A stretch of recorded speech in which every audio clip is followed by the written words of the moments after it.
Donc là, on parlait de l'axe perception de soi par rapport au développement de la motivation. Oui. L'axe engagement dans l'activité. Ici, je propose la théorie des buts d'accomplissement. Okay. Et là, on remarque deux axes, de nouveau. On a un axe motivation tâche et un axe motivation ego. Hein, c'est quelque chose d'assez connu, assez discuté, et que vous avez certainement expérimenté, peut-être pas vous-même, mais en tout cas avec vos sportifs.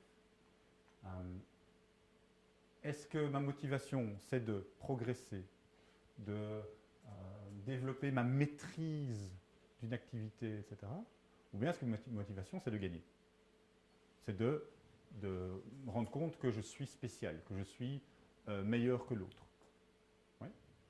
Et on remarque dans le développement que cette distinction, elle s'opère vers 10-12 ans. Avant ça, c'est un peu mélangé et c'est souvent plus. La motivation est souvent plus égaux. C'est-à-dire qu'avant 10-12 ans, les enfants ne vont pas nécessairement sentir que parce que je m'entraîne beaucoup, je vais progresser. En tout cas, ce sera moins un problème.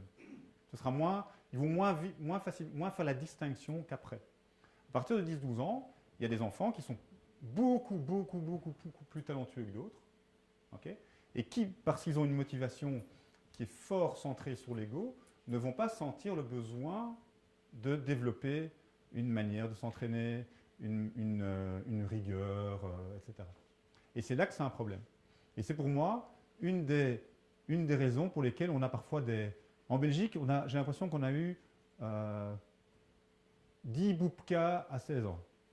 Hein, donc c'était des mecs qui faisaient à 16 ans plus haut que Boubka. Vous vous souvenez de Boubka? Ouais, je dois changer mes références parce que bientôt... ça devient bien trop vieux. Oui, Sergei Boubka, le sauteur à la perche. Maintenant, c'est voilà, on a dit Lavillenie à 16 ans. Okay, mais pour moi, c'est ça. Ce sont en tout cas, c'est une interprétation de ça. C'est des gars qui ont certainement un énorme talent et qui n'ont pas réussi à construire une manière de s'entraîner, une manière de progresser, une motivation, tâche. Sans doute qu'ils avaient une motivation qui était forte basée sur être supérieur. Sans doute ils ont vraiment vécu sur leur talent et ça ne les a pas amenés. C'est une interprétation, hein, ce n'est pas une réalité évidemment. Okay, et donc, ça peut être un changement de vie, c'est tout. Vous utilisez la vidéo, faire autre chose. Bien sûr, ça c'est évident. Mais souvent, quand on fait un changement de vie, c'est parce qu'on n'a pas atteint les objectifs qu'on voulait dans la vie d'avant. Quoi, hein. Généralement, quand on se projette vers quelque chose de la performance, etc., et qu'à un moment on se dit je vais faire autre chose, c'est sans doute qu'on n'a pas atteint les objectifs qu'on voulait. Après, il y a des cas particuliers. Mais je veux dire, cette question, moi je trouve qu'elle est intéressante, c'est qu'est-ce qui fait, on sait tous, hein, ça c'est quelque chose qui est établi, que la motivation sur la tâche va être plus pérenne, va donner plus de résultats. Oui, hein, on le sait. Mais on est tous différents. Et donc, c'est très compliqué de dire tu dois te motiver. Ce n'est pas la course qui doit te motiver, c'est l'entraînement. Mais d'une personne à l'autre, ça ne va pas parler du tout de la même manière. Et donc, on ne peut pas complètement nier que certaines personnes sont intéressées que par la course, que par la compétition.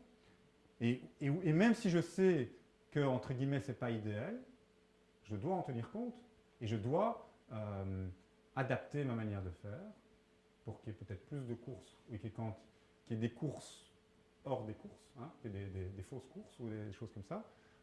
On a parfois des groupes comme ça dans le sport collectif où tout ce qui est apprentissage, tout ce qui est drill, etc., c'est compliqué, ils ne veulent pas. Et dès que tu les mets dans des trucs d'affrontement l'un avec l'autre, ça marche super bien. Ah bah ok, j'adapte. Hein, et je ne suis pas non, les gars, c'est important d'avoir une motivation tâche, rangez vos égos au vestiaire, aujourd'hui, je veux... Non, c'est pas comme ça. Je sais que je ne peux pas avoir que ça, et donc j'adapte ma manière de faire pour que la motivation sur la tâche soit là et pour la valoriser et pour que quand, tiens, regardez les gars, là on a fait ça et ça et ça et ça et ça a marché. Pourquoi ça a marché? Parce que vous étiez concentrés sur améliorer les choses. Et puis à d'autres moments, c'est ok les gars, aujourd'hui on se pousse les uns les autres, on se donne. Vous voyez? Donc il faut, je pense que les deux coexistent et qu'on ne peut pas complètement nier l'un pour l'autre.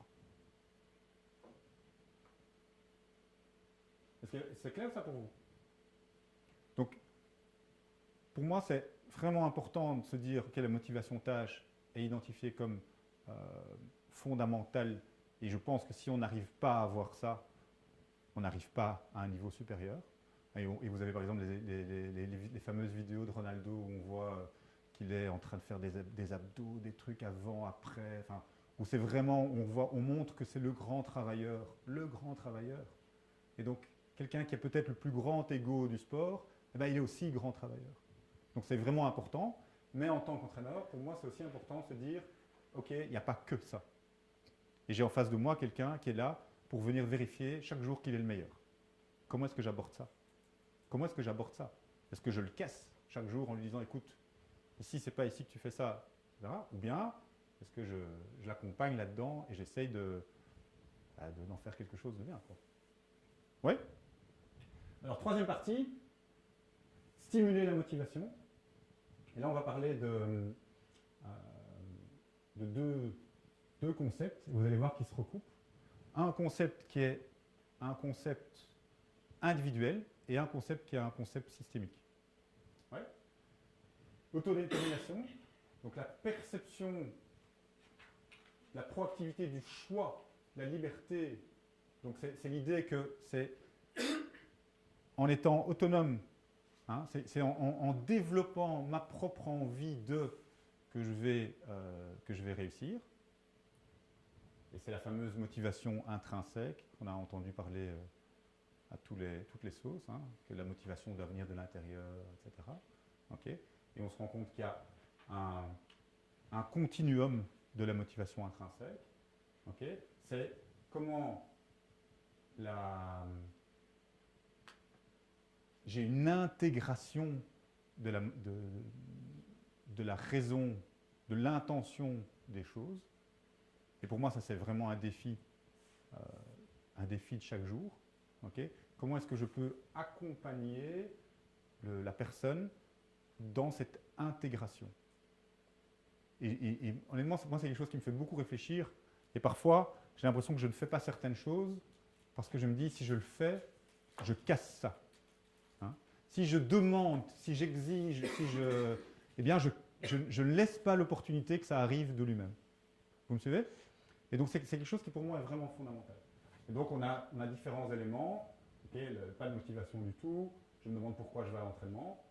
Régulation externe. Je vais faire ma séance de muscu, sinon je vais me faire engueuler. Okay. Introjecté. Il faut que j'y aille pour prouver que je peux réussir. Pour ne pas me faire de peine à un papa qui a investi tout son temps depuis des années pour me conduire au tennis, etc. Okay, donc on est déjà à un autre niveau. J'ai déjà introjecté cette intention. Ici, on a le seuil de l'autodétermination. Évidemment, tout ça est théorique, hein, on est bien d'accord. Elle est identifiée. Je vais faire de ma muscu car c'est un bon moyen pour améliorer mes performances. Hein, j'ai identifié que quand je fais la muscu, ben, je suis plus fort que quand je ne la fais pas. Si toute ma vie, on m'a forcé à le faire tous les matins, il n'y a aucun moment où je me rends compte que quand je ne le fais pas, je suis plus faible que quand je le fais. Vous me suivez? Okay. Et enfin, je le fais parce que j'aime le faire. Et parce que j'aime la sensation de le faire. Parce que j'aime le fait de me concentrer sur une chose pendant 1 heure et après de faire autre chose, etc. Deux types de motivation intrinsèque. Plaisir, qui va être évidemment fondamental. Hein. J'arrive à l'entraînement et je sais que j'y vais parce que ça va me faire un bien fou et que je vais être dans le flow et que je vais sortir de là, je serai en pleine forme. Accomplissement, là c'est vraiment le but de maîtrise, apprendre des nouvelles choses, apprendre des nouvelles techniques avec mon bâton, parce que j'adore passer des katas au karaté, j'adore ce sentiment de maîtrise. Je fais du piano, J'adore me rendre compte que je maîtrise la partition. Et dès que j'ai fini de maîtriser la partition, ben, je suis très content de commencer la suivante parce que je vais de nouveau pouvoir maîtriser la partition. Vous voyez? Ce sont deux motivations intrinsèques qui sont complètement différentes. Je peux avoir du plaisir à jouer un morceau de piano, et j'ai du plaisir à le faire, même s'il n'est pas très compliqué, et puis je peux avoir du plaisir à maîtriser le morceau de piano qui est très compliqué. Deux motivations différentes. Il faut essayer de détecter chez l'autre qu'est-ce qui le booste, quoi, qu'est-ce qui lui donne du plaisir, et s'adapter.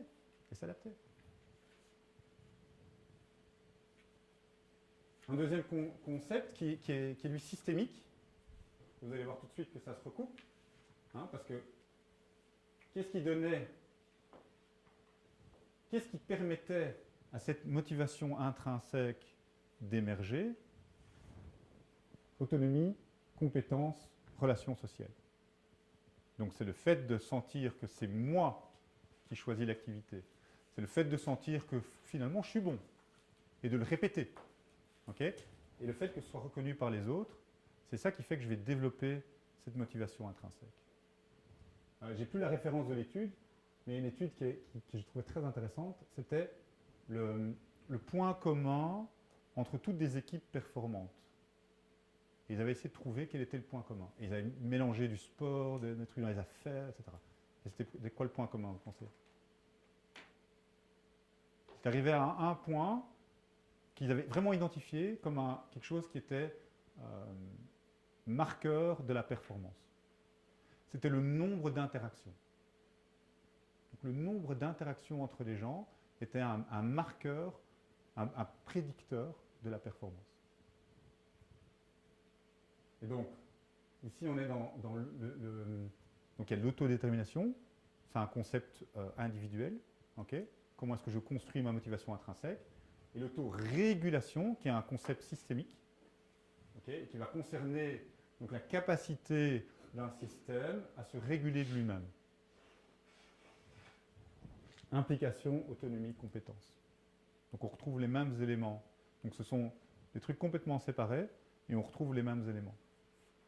Donc le fait de développer dans mon système, mon équipe, ma relation avec une personne, ma relation avec un groupe de personnes, le fait de développer l'autonomie, la valorisation de la compétence, l'implication de chacun, va avoir un impact sur le groupe et va avoir un impact sur la motivation intrinsèque de chacun du groupe. D'accord? On retrouve la notion de synergie, hein, la fameuse synergie d'Aristote. Le tout est plus important que l'ensemble des parties. On retrouve la congruence et l'authenticité, le fait de, si je suis moi-même, si je suis authentique, j'invite l'autre à l'être aussi. Et donc je suis pas en train de me dire, ah, aujourd'hui, essaye genre de ne pas minimiser. Hein. Sois vraiment comme il faut, quoi. Aujourd'hui, à 100%, etc. Non, je suis moi. Et si je suis moi, ben, je suis pleinement actif. Ouais. Et la compétence. Est-ce qu'il y a des questions d'abord par rapport à ça? Non? Parfait. Genre sur le nombre d'interactions dans l'équipe, au niveau de performance. Je n'ai pas les chiffres.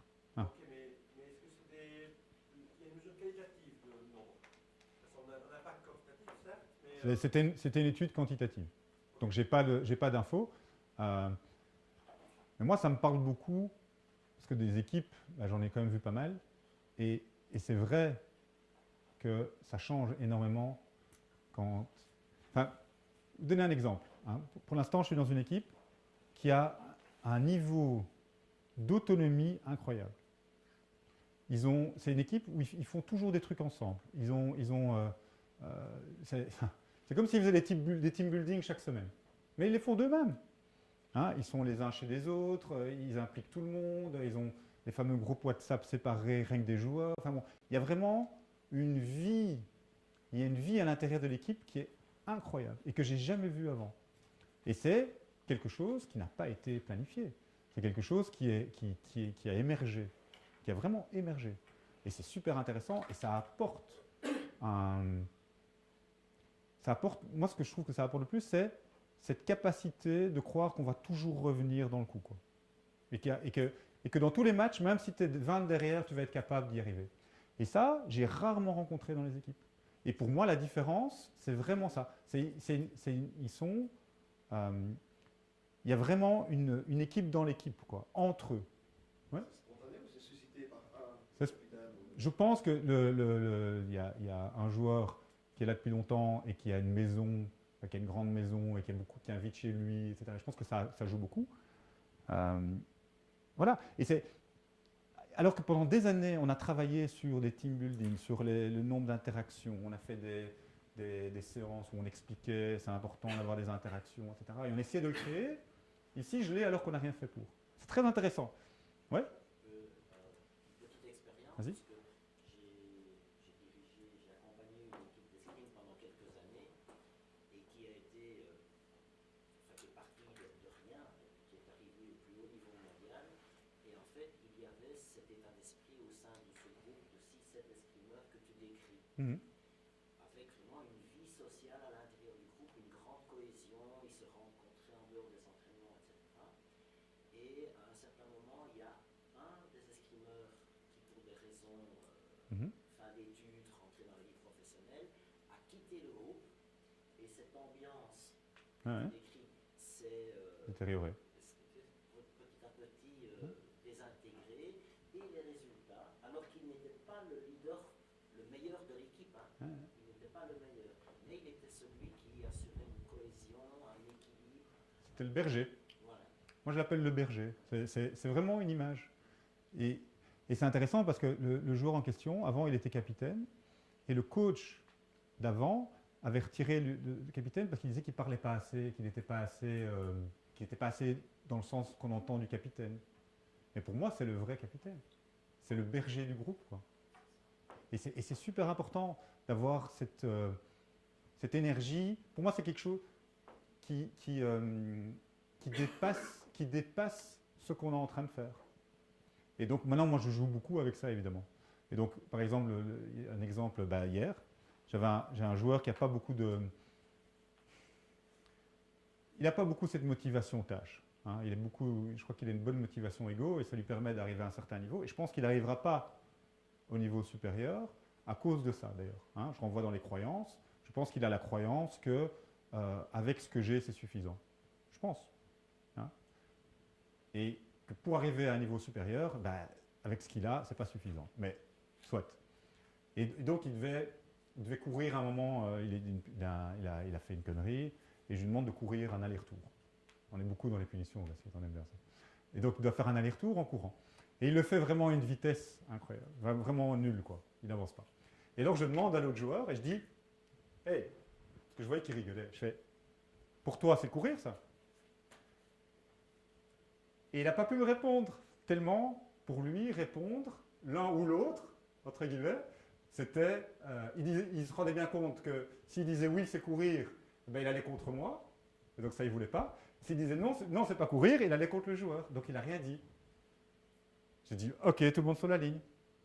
Et moi, je joue avec ça, tu vois, je joue avec le côté, il y a quelque chose qui se passe entre vous, et je le mets en avant, quoi. Et donc, j'ai mis tout le monde sur la ligne, ils ont tous couru. Donc c'est tous les petits moments comme ça qui, pour moi, sont intéressants pour travailler sur ça, quoi. Travailler sur le groupe dans le groupe. Et moi, j'y crois très fort à ça. Mais le problème maintenant qu'on a, c'est que comme dans tous les sports collectifs, tu arrives vers les fins de saison, tu ne vas pas garder tout le monde, tu as là qui vont partir, etc.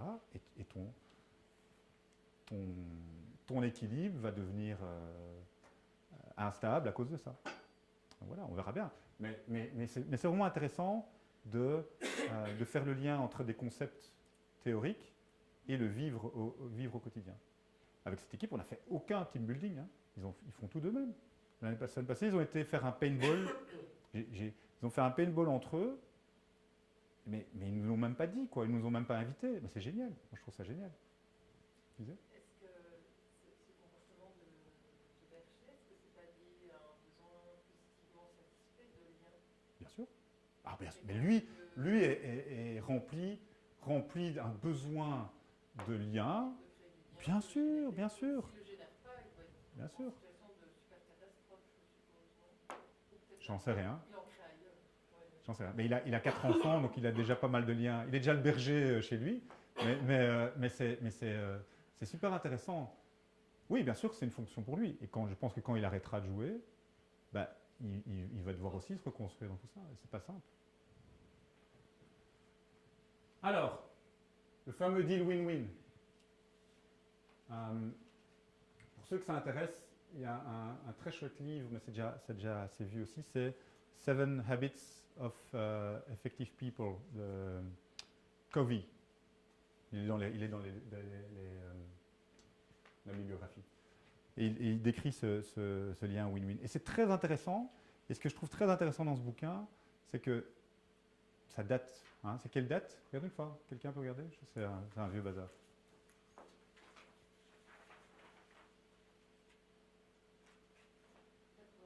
Voilà, 89. Donc ça commence à dater. Je l'ai écouté. J'aime beaucoup écouter des livres. Je l'ai écouté il y a quelques semaines. Et je me suis dit, ah, c'est dingue ce que c'est actuel. Et c'est dingue ce que ça influence tout ce qu'on fait maintenant dans le développement personnel, dans le coaching, ce livre-là. Et il parle notamment du deal win-win et de comment est-ce que dans ce que je demande à l'autre, je peux créer quelque chose qui fait que ce n'est pas ce que je demande à l'autre. Hein, c'est différentes étapes. Qu'est-ce que je demande? Identifier avec précision les résultats souhaités. Comment? Lui montrer, lui expliquer, faire avec lui, montrer des vidéos, etc. Quand, où? Ben, identifier les ressources qu'il a, avant l'entraînement, après l'entraînement, l'après-midi quand on s'entraîne le matin, etc. Qui? Ben, toi. Hein, c'est toi qui es responsable. Et moi, je suis là pour t'aider. Donc, je serai toujours là pour t'aider quand tu as besoin de moi. Plutôt que tous les matins, une demi-heure avant l'entraînement, toi et moi, on travaille 15 minutes. Vous voyez la différence? Pourquoi? Ben, identifier qu'est-ce que ça va apporter de faire ce travail-là. Et le premier élément le plus important, laisser le temps. Et ça, c'est très difficile. Okay. De laisser du temps que le joueur puisse rentrer dans cette logique-là. Pas facile. Parce qu'on a souvent envie que les choses avancent. Et on a l'impression que parce qu'il va le faire 15 minutes tous les jours, eh bien, il va être meilleur. Moi, je ne crois pas à ça. Moi, je crois qu'il va être meilleur quand il va commencer à le faire 15 minutes tous les jours sans que je lui demande. Là, il va être meilleur. Mais avant ça, je ne crois pas qu'il va être meilleur. L'autre prend de la responsabilité. Hein, parce que c'est facile de dire, j'ai vu, tu ne l'as pas fait ce matin. Ok. Mesurer les résultats. Pas toujours facile, mais dans beaucoup de situations, c'est faisable. Okay. Responsabilité. Montrer la confiance. Valoriser, récompenser. Et moi, j'ai un exemple pour l'instant avec... j'aime bien les deux photos. La première photo, elle est géniale. Le win-win, là, ça... là, c'est sûr qu'il va être win-win. J'ai un exemple pour l'instant d'un joueur. De nouveau, motivation au travail bien, mais encore beaucoup de choses qu'il pourrait rajouter. Et on a déjà essayé de lui dire, avant l'entraînement, tu fais ça, avant l'entraînement, on travaille ensemble, etc. Et ça tient pas. Ça tient pas. Et ici, il va avoir un nouveau contrat. Eh bien, j'ai envie de reprendre ce moment de son nouveau contrat pour essayer de réinstaller quelque chose de cet ordre-là. Et de dire, moi,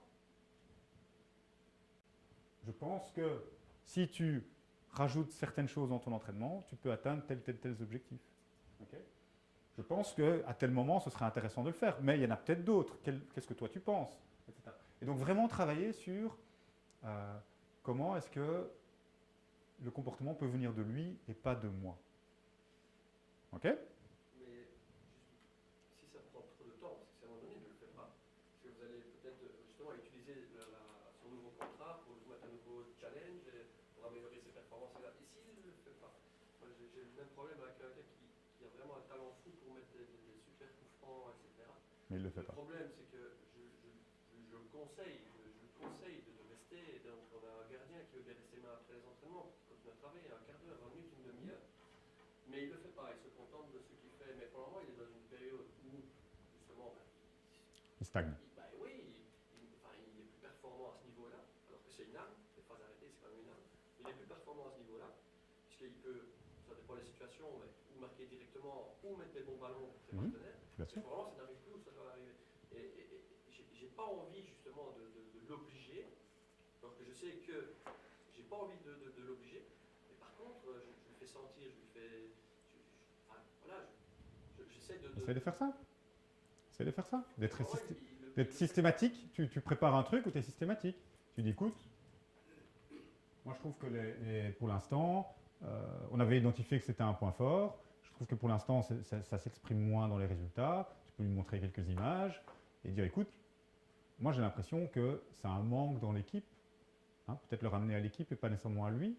Et en plus, ce serait un plus pour toi par rapport à ton jeu, de pouvoir faire un étape dans ta carrière, etc., de développer plus cette compétence-là. Déjà voir s'il est d'accord. Et après, essayer de lui montrer et de peut-être le faire. Voilà, je te propose que demain on fasse une séance ensemble. Parce que moi, c'est un truc que. Non, mais je me doute bien. Je le fais avec lui et donc voilà, là il le fait. Mais c'est le temps. Mais moi j'aimerais qu'il le fasse de lui-même. Ouais, ben, Que je n'ai plus malheureusement, c'est pour 2 fois ou 3 fois sur 10 où ça va marcher, tu en as 7 où ça ne va pas marcher. Mais moi, je suis convaincu, d'abord, de mon expérience, et bon, tant mieux si c'est différent chez toi. Moi, ce que je remarque, c'est qu'on n'arrive jamais à tenir ça. Donc, combien de fois j'ai déjà eu, on fait un exercice qui est génial. Et le coach, il dit, oh, cet exercice-là, on va le faire tous les jours de la semaine, pendant toute l'année, on va le faire. Toi, tu es là, ouais, coach. Tu sais très bien que demain, tu l'as oublié, quoi. Enfin, dans ta tête, je me dis, demain, tu l'as oublié, cet exercice. Et, tu vois, et donc, c'est malheureusement, ça ne tient pas. Ça ne tient pas. Et donc, je pense même que par rapport aux joueurs, dire, tous les jours, je vais travailler avec toi une demi-heure, moi, je sais que je ne saurais pas le faire. Parce qu'il y a des jours où je devrais encore préparer la vidéo que je n'ai pas finie. Il y a des jours où il y a un autre joueur avec qui je dois travailler. Je ne saurais pas le faire. Je ne saurais pas le faire. Et donc, et en plus, j'y crois pas. Donc, allez, il y a quand même assez d'éléments qui font que je ne vais pas le faire. Mais par contre, ça, je crois. Mais il faut accepter que ça ne marche pas dans toute une série de situations. Mais quand ça marche, là, ça marche bien. Voilà, je ne sais pas dire plus, tu vois. C'est comme le travail de musculation. Ma première vie professionnelle, c'était préparateur physique. Okay, donc je faisais des programmes de musculation, mais ils étaient beaux. Hein. Et il y avait toutes les minutes, hein, et il y avait tous les angles où ils devaient mettre leur truc, hein, et des couleurs et tout ce qu'il fallait. Hein. Et la date et la sensation pour chaque... J'avais bossé là-dessus. Hein. Mais maintenant, je dis on va faire ça, ça, ça, ça, et on le fait. Parce que je travaille sur une manière qui est complètement différente. Où je vais avec eux, où je vais regarder comment ils travaillent, où je vais dire tiens pourquoi tu fais ça comme ça, est-ce que tu connais cet exercice-là, etc. Et on va construire quelque chose ensemble et on va plus faire le programme de Jean Collinet parce que Jean Collinet il a étudié et qu'il connaît bien son métier. C'est tout. Voilà. Mais j'ai plein de collègues qui travaillent encore comme ça. Mais c'est aussi parce que moi je suis intégré à d'autres niveaux du travail. Quand tu es dans un staff où tu as 2 kinés, 2 préparateurs physiques, un gars pour la vidéo, etc., et que tout le monde veut avoir son expertise, sa compétence, etc., eh ben, le joueur, il a sur son programme, il est tout le temps sous pression de l'expert avec qui il travaille à ce moment-là, et il n'y a plus rien qui émerge, il n'y a plus rien qui vient de lui, etc. C'est pas simple, hein, il faut trouver le bon équilibre dans tout ça. Hein. Et je ne dis pas qu'il y a une manière de faire. Hein. Certains aiment bien pouvoir dire à la fin s'ils ont aimé à 8 sur 10 ou à 9 sur 10 leur exercice. Hein. Bien. On n'a pas rencontré beaucoup de ça. mais ça arrive, hein, ça arrive. Et donc, c'est toute une posture. Moi, ce qui est le plus important, hein, c'est d'avoir un regard sur soi et se dire, voilà, il y a toutes des choses qui sont réfléchies et voilà, on ne va pas tous devenir... le coach avec la posture géniale. Non, qu'est-ce que je fais avec ce que j'ai, la manière dont je fais et comment est-ce que je peux un peu améliorer? Est-ce que c'est plus la congruence? Je me rends compte que je dis beaucoup de choses mais après j'ai du mal à le mettre en application. Est-ce que c'est plus dans des choses comme ça? Et c'est de prendre certains éléments et après je les adapte et puis je reviens en arrière. Souvenez-vous de tolérance, persévérance. Ok, je me rends compte que je me suis planté, que je me suis de nouveau énervé, j'ai de nouveau pété un câble, j'ai dit qu'ils étaient nuls. Ok. Voilà, mais on va pas tous va pas tout changer du jour au lendemain, c'est pas possible. Dernier truc, ça aussi c'est bien connu, hein, pour ceux qui sont intéressés un petit peu aux équipes, c'est les étapes de construction d'une équipe. Forming, storming, norming, performing. Ok. Je forme mon équipe, hein, et ça on a beaucoup au début, il y a de l'envie, il y a de l'énergie, ça se passe bien, oh, c'est une équipe géniale cette année, tout le monde ça marche super bien, etc. Et puis il y a les premiers problèmes qui arrivent. Okay, et il y a une phase de boum. Et puis, dans les équipes performantes, hein, les choses se mettent en place, on commence à gagner des matchs, ça s'enchaîne, et on arrive à ça. Mais on n'arrive pas toujours à ça. Hein. Okay, et je pense que parfois, c'est ça. Et parfois, on peut avoir un storming qui prend beaucoup de temps. Parfois, on a un storming qui sort jamais du storming. Okay, parfois, on a ça. Et donc, de nouveau, c'est l'idée. Il y a des choses qui ont été étudiées sur les équipes performantes, hein, où on a identifié, on a remarqué. Et par exemple, ce que moi j'ai déjà utilisé plusieurs fois, c'est que je fais cette courbe-là après un moment qui est difficile, hein, après on a fait un très très mauvais match, etc. Et je fais ça, et je leur demande aux gars, où est-ce qu'on est sur la courbe? Où est-ce qu'on est sur la courbe? Alors, tu en as qui vont te dire, coach, on est là. Tu en as qui vont te dire, on est là. Et moi, je dis, et si on était là? Si on était là, si on était au début du storming maintenant, comment est-ce qu'on va réagir? Comment est-ce qu'on va réagir? Comment est-ce que tu vas réagir? Voilà. Et donc, tout ça, ce sont des théories. Bien sûr, je ne vais jamais montrer celle-là. Évidemment que non. Ok? Parce que celle-là, elle ne va pas être utile. Mais moi, je l'ai en tête. Je sais que c'est possible. Hein, là, il y a un potentiel. Généralement, quand il y a un match, il y en a un qui gagne, il y en a un qui perd. Hein, c'est comme ça. Donc, voilà. Et si j'ai 10 fois de suite que c'est moi qui perds, bah, je me retrouve là. Voilà. Mais donc, ça, tu peux l'utiliser. Et rien que parce que généralement, on va te dire, moi, je suis là. On est là, coach, c'est sûr. Maintenant, c'est bon. Maintenant, les emmerdes, c'est derrière nous. Et moi, je dis, ouais, peut-être qu'on est quand même que là. Hein. Attention. Qu'est-ce qu'on peut faire? Qu'est-ce qu'on peut mettre en place, etc. D'accord? Donc, ça aussi, c'est vieux. Hein, c'est dans les années 70. Mais c'est encore utilisé. Hein. C'est encore utilisé parce que c'est simple. C'est simple et c'est parlant. C'est simple et c'est parlant. Motivation. Ok, petit récapitulatif. Émotion, rationalisation. Direction, intensité, persistance. Okay, on a parlé auto-efficacité d'un côté, égo-étage de l'autre côté.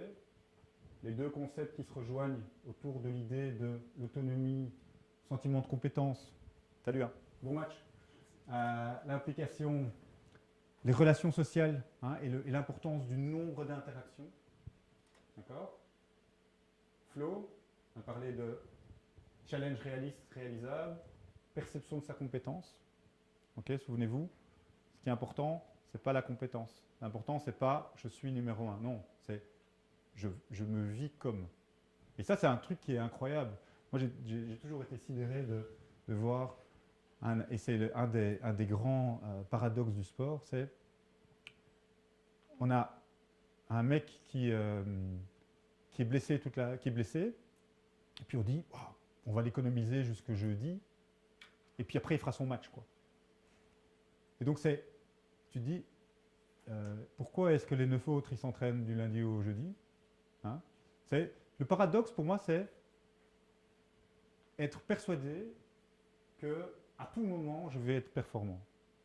Et je peux parfois, on paye des armées de préparateurs, de machins, de matériel, etc. Mais on va se dire, on va l'opérer, dans 3 mois, il va revenir, et ah oui, ça va. Il y a encore 15 jours, et puis après, il a sa Coupe du Monde. Ok. Comment est-ce qu'à un moment, on ne questionne pas ça? Pour moi, ça, c'est vraiment un paradoxe. C'est vraiment un paradoxe du sport. Et chaque entraînement est important, mais en même temps, chaque entraînement n'est pas important. Parce que ce qui est important, c'est la perception que j'ai de ma compétence. Vous me suivez? Et donc, c'est de jouer entre les deux et de... Allez, j'ai rencontré des coachs qui étaient... pour eux, c'était impossible de rater un entraînement. C'était pas concevable de rater un entraînement. Mais par contre, c'est les premiers qui va mettre son joueur qui a été blessé pendant 2 mois, qui ne s'est pas entraîné. C'est le premier qui va le mettre parce qu'il y a 2 mois, il était bon, quoi. Vous voyez? Mais par contre, pour eux, rater un entraînement, c'est impossible. Donc, j'ai pas de solution à ça. Hein. Mais pour moi, c'est un paradoxe qui est là et qu'il faut garder en tête. Quoi. Bon, je m'égare un peu. Donc, perception de la compétence, objectif clair, intégré. Ok. Action pour susciter le flow et tout le contexte que je vais créer pour être dans le flow. S'il y en a parmi vous qui ont déjà essayé d'écrire, écrire, ça demande vraiment une installation. Quoi. Je ne peux pas juste prendre ma feuille et dire, allez, maintenant, je vais être créatif. Qu'est-ce que je vais raconter? C'est impossible. C'est impossible. C'est créer du temps, c'est créer un endroit, c'est aller progressivement dans certaines idées, etc. Donc, il y a vraiment tout ce contexte sur lequel je dois travailler pour que ça marche. Les feedbacks, et avec la règle du 80-20, que je trouve très importante, c'est 80%, bah oui, pour travailler en général, bien sûr. Si je dis, maintenant je m'y mets, c'est n'importe quoi, ça ne veut rien dire. Donc c'est comment est-ce que je m'y mets, quoi. Hein, quelle est l'approche que je développe par rapport à mon activité, que ce soit un entraînement sportif ou que ce soit autre chose. La règle des 80-20, hein, 80 positifs pour 20 de négatifs, super important. Voilà, on arrive à la fin. Donc, est-ce qu'on a parlé d'émotions? Oui, hein, je pense. On a parlé un peu d'émotions dans la pleine conscience, hein, s'observer, les besoins, comment est-ce que je peux changer mon vécu émotionnel, okay? Comment est-ce que je peux prendre en compte ce que vit l'autre, donc comprendre l'autre avant d'imposer ce que moi je veux dire. Okay? Tout ça, c'est dans les émotions. Communication, c'est là-dedans aussi. Comment est-ce que je peux créer un contexte où il y a une éthique relationnelle, hein, je donne avant de recevoir. Je donne plutôt que de demander. Okay? Je donne de moi-même et je vais recevoir. Et pas je demande, et puis je m'étonne que je ne reçois pas. Okay? Motivation, confiance, je pense qu'on en a beaucoup parlé, dans vraiment cette capacité de susciter quelque chose qui vient de l'athlète lui-même et pas quelque chose que j'attends de lui. Et la relation corps-esprit, ben, pour moi, elle est fondamentale, certainement, quand on parle de sport, parce que c'est comment est-ce que je crée des moments. Moi, quand je parle de ça, ça me manque encore maintenant de ces entraînements. Et je ne parle pas des performances, hein, je parle des derniers entraînements, hein, des derniers millilitres de sueur que j'ai pu avoir. Eh ben, il me manque parce que c'était des moments où j'étais engagé pleinement dans ce que je faisais et qu'on va pas retrouver, que je ne vais pas retrouver ailleurs. Ben, je ne pense pas. Je pense pas. D'accord? Voilà. Se sentir évoluer et vivre dans le moment présent. Merci pour celui-ci en tout cas. Et à la prochaine. Merci.